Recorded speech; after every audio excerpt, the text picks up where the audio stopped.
Слава Украине! Привет всем от Полонска. Соединенные Штаты Америки, похоже, что самослились. Э, Ну, большего позорища тяжело себе даже и представить от великой державы, которая просто слилась. Но я, как говорится, должен просто констатировать факт. А факт таков, что выступил сегодня Госдеп, выступил Венс и заявили очень просто, что мы больше не можем принимать участие в российско-украинской войне активного, ну, они не участие имели в виду, а участие в дипломатии, конечно, они не участвуют в войне лично. Мы не можем так усердно заниматься этим вопросом, не можем не летать на самолетах по первому вызову куда-то там. Мы самоустраняемся, да, у нас есть более важные вопросы и более существенные для них. И, собственно говоря, мы сливаемся в унитаз. Унитаз это я уже от себя добавил. Да, ну так это выглядит, по крайней мере, со стороны, под ничего другого сказать об этом невозможно. Нечто подобное я и ожидал, вот, но просто не знал, я не думал, что это будет настолько позорно, потому что, окей, хорошо, если вы самослились, то хотя бы накидайте расистам санкции, то получается, смотрите, получается очень красивая картина. Они, американцы, предложили определенный алгоритм для того, чтобы заключить мирное соглашение, а потом такое на 30 дней, да, а потом уже что-то сделать более существенное, договориться о более-менее постоянном мире. Окей. Украина согласилась. Евросоюз, который поддерживает Украину, тоже согласился. Россия не согласилась. И теперь говорят у Штатов, ну так а санкции в отношении России, страшные вот эти санкции, о которых когда-то Трамп пел песни, что мы Украине дадим столько оружия, что это будет капец на холодец. Да, есть такое видео, я его даже выложил на телеграм-канале, ссылка внизу. Как казалось, видео из 23 года, но не суть важно, это тот же самый Трамп говорил. Это же не другой Трамп прилетел с Марса и говорил что-то другое, или вообще другой человек. Это Трамп, который говорил, что если Россия не пойдет на мировое соглашение, то значит мы Украине дадим столько оружия, что Россия закачается. Было такое? Конечно же было. Вот. А теперь что?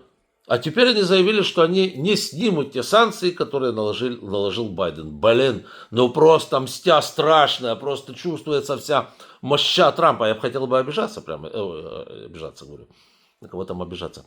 Хотел бы очень сильно ошибаться на эту тему, и хотелось бы верить, что Соединенные Штаты Америки действительно дадут нам столько оружия, что расисты просто взвоют высоким фальцетом, но, знаете, что-то заставляет меня не верить в это, вот в такое развитие ситуации. Хотя, еще раз говорю, я очень хотел бы ошибиться. Вот вчера начали прибывать самолеты F-16 из США. Это не...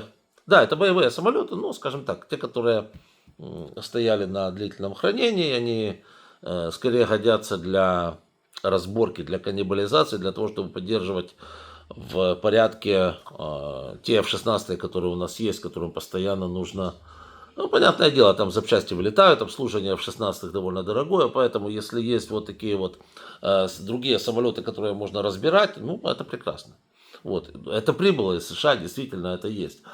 Вот, но мы будем, говорится, как хотелось, как говорится, посмотреть, что будет еще, что будет дальше. Но пока что, судя из заявления от американских политиков, просто произошел самослив и все. То есть они просто множат Америку на ноль.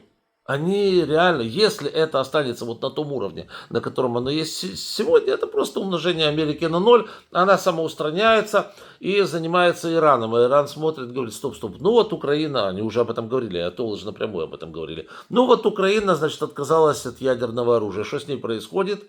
Ага, на нее напали. Что сделали Соединенные Штаты Америки? Слились. Ага, понятно. Стоит ли нам, как Ирану, отказываться от ядерного оружия? Конечно, нет. Вот и все. То же самое скажет вам Пакистан, то же самое вам скажет Израиль. Вот все вот эти страны, они где-то одного поля ягоды в плане ядерного оружия. Они его, ну, как бы незаконно. Ну, понятно, что незаконно весьма условно. Вот, имеют вроде бы, все мировое сообщество этого не восприемлет, но тем не менее, они, и КНДР туда же, да.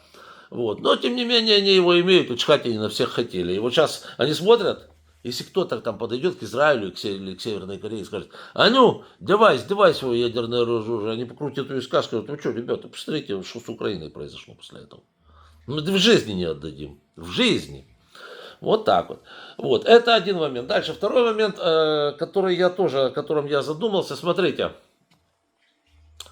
тоже может иметь место быть. Американцы, на удивление, запросто отказались от, скажите мне, от практически всех своих требований по поводу, так сказать, так называемого долга Украины. То, что помните, вот Трамп, вот этой сделки, которая будет, то, что Трамп предлагал, на удивление легко отказались от всех требований, сказали: ну окей, хорошо, нету долгов, значит нету, правильно?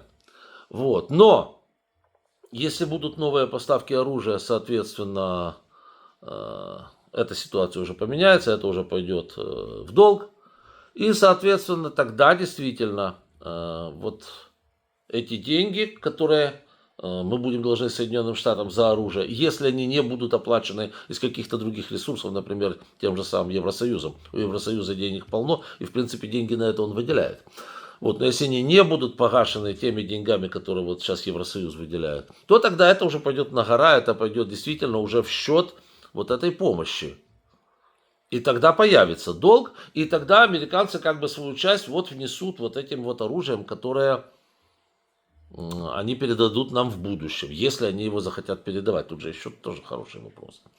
Вот, так что вот пока что как-то так. Тут, знаете, тут сейчас больше вопросов, чем ответов. И если вы ищете сейчас у кого-то ответа не будет, потому что делают Соединенные Штаты Америки, потому что я так понимаю, что в Белом доме нет ответа. Они сами не знают, что они будут делать завтра. Вот честно вам говорю.